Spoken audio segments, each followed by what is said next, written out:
नमस्कार साथियों, आप सभी का स्वागत है आपके अपने यूट्यूब चैनल डेली जी के मास्टर पर। साथियों, मेरा नाम है दिनेश। आज अपन पढ़ने वाले हैं 14 मई 2024 से जितने भी करंट अफेयर्स के क्वेश्चन बनते हैं उनको अपन डिस्कस करने वाले हैं। तो साथियों, आज की करंट अफेयर्स सभी एग्जामों के लिए काफ़ी ज़्यादा महत्वपूर्ण साबित होने वाली है। आप लोग वीडियो के अंत तक बने रहना और हमारे साथ साथ सभी क्वेश्चनों को डिस्कस करते चलिए। अगर आपको किसी भी क्वेश्चन का आंसर पता है तो आप लोग उसका आंसर कमेंट बॉक्स में दे सकते हैं। साथियों, पीडीएफ फाइल के लिए टेलीग्राम का लिंक डिस्क्रिप्शन में दे दिया गया है। टेलीग्राम ज्वाइन कर लेना, आपको पीडीएफ फाइल मिल जाएगी और आपको वहाँ पे वीडियो भी मिल जाएगी साथियों, बिना किसी शुल्क के। तो शुरू करते हैं बिना किसी देरी से पहले क्वेश्चन से। पहला क्वेश्चन है, हाल ही में राष्ट्रीय प्रौद्योगिकी दिवस कब मनाया गया है? तो साथियों, आपको सभी को पता है राष्ट्रीय प्रौद्योगिकी दिवस ये हाल ही में कब मनाया गया है? तो प्रौद्योगिकी दिवस हाल ही में मनाया गया है 11 मई को। कब? 11 मई को यह दिवस मनाया गया है। इम्पोर्टेंट है, इसका बी राइट आंसर हो जाएगा। ध्यान में रखिएगा, काफ़ी ज़्यादा महत्वपूर्ण है। अगला क्वेश्चन आता है आपके लिए, हाल ही में हवा से CO2 निकालने का दुनिया का सबसे बड़ा कैसा सबसे बड़ा संयंत्र कहाँ खोला गया है? तो सबसे बड़ा संयंत्र कहाँ पर खोला गया है? महत्वपूर्ण है, ध्यान में रखिएगा। काफ़ी ज़्यादा इम्पोर्टेंट क्वेश्चन है, इसको इम्पोर्टेंट कर देता हूँ मैं, आप लोग इसको नोट कर लीजिए और वीडियो के अंत तक बने रहना हमारे साथ साथ। तो CO2 निकालने वाला दुनिया का सबसे बड़ा संयंत्र, ये संयंत्र साथियों कहाँ पर बना है? ये बना है आइसलैंड में। कहाँ पर बना है? ये आइसलैंड में बना है। इसका सी राइट आंसर हो जाएगा। महत्वपूर्ण क्वेश्चन है, ध्यान में जरूर रखिएगा आप लोग। अगला क्वेश्चन है, हाल ही में सोनाई रूपाई कौन सा? हाल ही में सोनाई रूपाई वन्य जीव अभ्यारण्य चर्चा में रहा है, यह किस राज्य में है? तो सोनाई रूपाई वन्य जीव अभ्यारण्य ये साथियों ये असम राज्य में है। कहाँ पर है? ये असम में स्थित है सोनाई रूपाई वन्यजीव अभ्यारण्य, यानी कि इसका बी राइट आंसर हो जाएगा। ध्यान में रखिएगा, इंपॉर्टेंट पॉइंट है, इनको देख लेते हैं। असम के जोरहाट में प्रधानमंत्री मोदी ने लाचित बोरफुकन की 125 फीट ऊंची प्रतिमा का अनावरण किया गया है।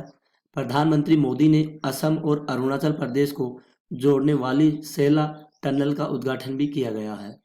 प्रधानमंत्री मोदी ने गुवाहाटी में खेलो इंडिया यूनिवर्सिटी गेम्स यानी कि अष्टलक्ष्मी के चौथे संस्करण का उद्घाटन किया गया है। किसके द्वारा? मोदी जी के द्वारा, जो अपने भारत के प्रधानमंत्री हैं। इंपॉर्टेंट पॉइंट है, इसको जरूर नोट कर लीजिएगा। अगला क्वेश्चन आता है, हाल ही में तनावपूर्ण संबंधों के बीच में किस देश के विदेश मंत्री, कौन सा देश है जिसके विदेश मंत्री जिसका नाम है मूसा जमीर? क्या नाम है? मूसा जमीर, ये भारत में आए थे। कौन थे मूसा जमीर जो भारत में आए हैं? इसका राइट आंसर अगर आपको पता है तो कमेंट बॉक्स में बता सकते हैं। तो मूसा जमीर भारत में आए थे, ये थे साथियों मालदीव के विदेश मंत्री थे। कौन थे? मालदीव के विदेश मंत्री थे। इसका जरूर ध्यान में रखिएगा, इंपॉर्टेंट है, इसका सी राइट आंसर हो जाएगा। ध्यान में रखिएगा। इंपॉर्टेंट पॉइंटों को देखते हैं, आइए। पहला पॉइंट है, मालदीव भारत के साथ हाइड्रोग्राफिक सर्वे एग्रीमेंट खत्म करेगा। भारत मालदीव में सैनिकों की जगह टेक्निकल स्टाफ भेजेगा। और रिलायंस जियो ने मालदीव को high speed optical fibre cable से जोड़ने से संबंधित कार्य पूरा कर दिया गया है। एशिया सर्किंग चैंपियनशिप का आयोजन मालदीव में किया गया है। कोलंबो सुरक्षा कॉन्क्लेव की 7वीं डिप्टी NSA बैठक मालदीव में आयोजित हुई थी। कौन सी? 7वीं। और कौन सी बैठक थी? NSA। ये बैठक मालदीव में आयोजित हुई थी, ध्यान में रखिएगा। अगला क्वेश्चन देखते हैं, हाल ही में संगीत सिवान का निधन हुआ है। किसका निधन हुआ है? संगीत सिवन का। इनका हाल ही में साथियों क्या हुआ है? निधन हुआ है। और ये कहाँ के रहने वाले हैं, कौन है, क्या नाम इसका और किस क्षेत्र से संबंधित है। तो साथियों संगीत सिवान का निधन हुआ है। ये एक फिल्म निर्माता थे। कौन थे, ये एक फिल्म निर्माता थे जिसका नाम था संगीत सिवन।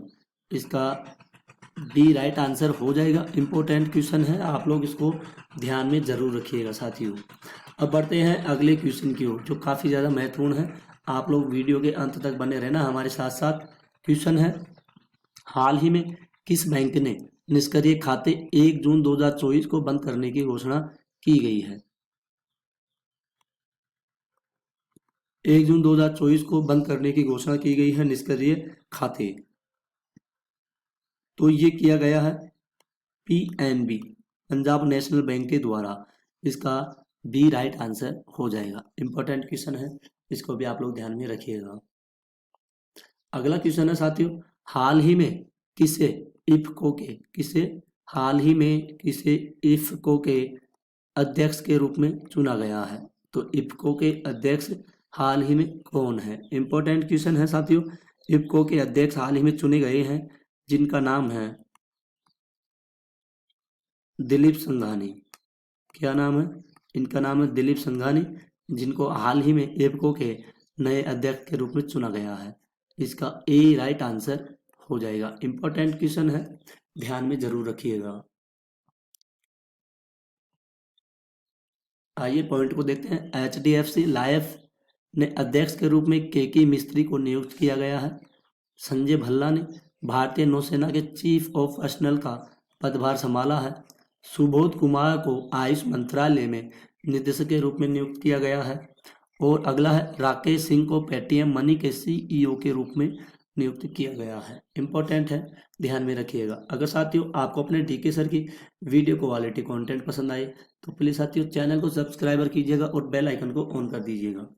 अगला पॉइंट है, कृष्णा स्वामीनाथन को भारतीय नौसेना का वाइस चीफ बनाया गया है। मौसमी चक्रवर्ती ने आकाशवाणी समाचार के महानिदेशक का पदभार ग्रहण किया गया है। IVM यानी कि इंडियन वैक्सीन मैन्युफैक्चरर्स एसोसिएशन के अध्यक्ष कृष्णा एला बने हैं। दिनेश कुमार त्रिपाठी ने 26वें नौसेना प्रमुख के रूप में कार्यभार संभाला है। रश्मिता झा को NTPC का CVO नियुक्त किया गया है। अब बढ़ते हैं अगले क्वेश्चन की ओर। अगला क्वेश्चन है, हाल ही में कौन सा देश यूएनए में सदस्य बनने के लिए, क्या यूएनए का सदस्य बनने के लिए क्वालिफाई हुआ है। तो कौन सा देश है जो यूएनओ का सदस्य बनने के लिए क्वालिफाई हुआ है, हाल ही में क्वालिफाई हुआ है। तो इसका साथियों राइट आंसर हो जाएगा फिलिस्तीन देश है जो यूएनओ का सदस्य बनने के लिए क्वालिफाई हुआ है। इसका सी राइट आंसर हो जाएगा, जो काफ़ी ज़्यादा महत्वपूर्ण है। अगले क्वेश्चन की ओर बढ़ते हैं। अगला क्वेश्चन है, हाल ही में MSDE ने ड्रोन दीदी योजना किसके साथ साझेदारी की गई है। तो साथियों ड्रोन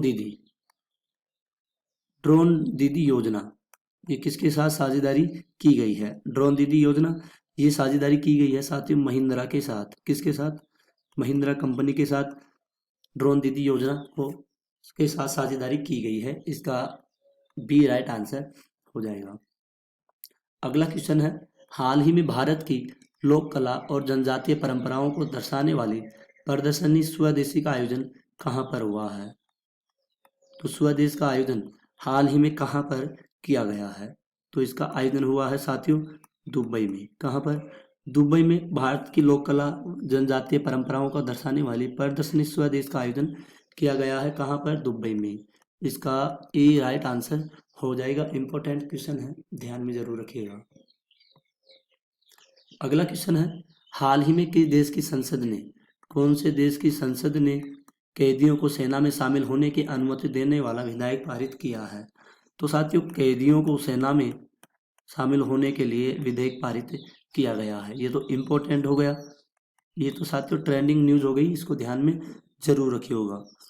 तो यूक्रेन देश के द्वारा, किसके द्वारा, यूक्रेन देश के द्वारा संसद ने कैदियों को सेना में शामिल होने की अनुमति देने वाला विधेयक पारित किया गया है, क्योंकि यूक्रेन में अब से पहले युद्ध हुआ था, यूक्रेन और रूस में। तो यूक्रेन में बहुत सारे सैनिक मारे गए हैं, तो सैनिक कम पड़ने की वजह से कैदियों को सेना में भर्ती किया जा रहा है। तो इसका सी राइट आंसर हो जाएगा। इंपॉर्टेंट क्वेश्चन है, ध्यान में रखिएगा। अगला क्वेश्चन है, हाल ही में आरबीआई ने किसे कार्यकारी निदेशक नियुक्त किया गया है? तो कार्यकारी निदेशक आरबीआई के द्वारा किसे नियुक्त किया गया है? तो आरबीआई ने नियुक्त किया गया है आर लक्ष्मी कंटराव। क्या किसे किया गया है? आर लक्ष्मी कंटराव को नियुक्त किया गया है। इसका बी राइट आंसर हो जाएगा। इंपॉर्टेंट है, नोट जरूर कीजिएगा। अगला क्वेश्चन को देखते हैं, हाल ही में किस देश ने संयुक्त राष्ट्र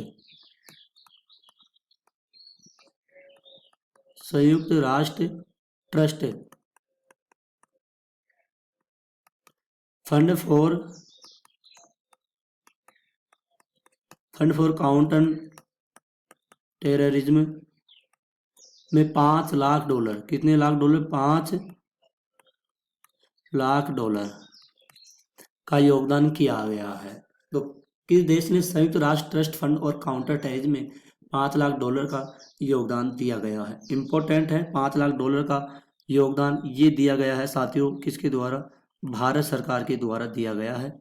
इसका सी राइट आंसर हो जाएगा। इंपॉर्टेंट क्वेश्चन है, इसको जरूर ध्यान में रखिएगा। अगला क्वेश्चन है, हाल ही में किसे वैश्विक कुश्ती संचालन संस्था UWW ने निलंबित किया गया है? तो किसे वैश्विक कुश्ती संचालन संस्था ने UWW ने निलंबित कर दिया गया है? तो साथियों ये UWW ने किसे निलंबित किया गया है? ये निलंबित किया गया है बजरंग पूनिया को निलंबित कर दिया गया है। इसका साथियों सी राइट आंसर हो जाएगा। क्वेश्चन इंपॉर्टेंट है, क्वेश्चन का आप लोग जरूर ध्यान में रखिएगा। बजरंग पूनिया को UWW ने निलंबित कर दिया गया है। तो साथियों आज की क्लास यहीं पर ख़त्म होती है। आई होप अगर आपको अपने DK सर की वीडियो क्वालिटी कंटेंट पसंद आई है तो प्लीज़ साथियों चैनल को तो सब्सक्राइब कर लेना, ठीक है, और बेल आइकन को ऑन कर लेना, ताकि वीडियो डलते ही आपके पास नोटिफिकेशन आ सके। और साथियों हम डेली करंट अफेयर्स की क्लासें लेकर के आते हैं, जो सभी एग्जामों के लिए काफ़ी ज़्यादा महत्वपूर्ण साबित होती है। कोई से भी एग्जाम हो उनमें करंट अफेयर्स के क्वेश्चन पूछे जाते हैं, तो काफ़ी ज़्यादा महत्वपूर्ण साबित होती है हमारी करंट अफेयर्स की क्लासें। टेलीग्राम का लिंक चाहिए तो डिस्क्रिप्शन में दे दिया जाएगा लिंक, तो ज्वाइन करना, आपको वहाँ पे PDF फाइल मिल जाएगी और वीडियो भी मिल जाएगी। तो साथियों डेली सुबह 6 बजे अपन करंट अफेयर्स की क्लासें डाल दिया करते हैं, कभी कभार लेट हो जाते हैं, तो आप लोग हमेशा वीडियो के अंत तक बने रहना है। और साथियों लाइक शेयर करना है। अगर आप लोग चैनल पर आते हो तो प्लीज़ साथियों चैनल को सब्सक्राइब करके जरूर जाइएगा। चलो साथियों आज के लिए इतना ही, मिलते हैं अगली न्यू क्लास में, तब तक के लिए धन्यवाद। जय हिंद, जय भारत।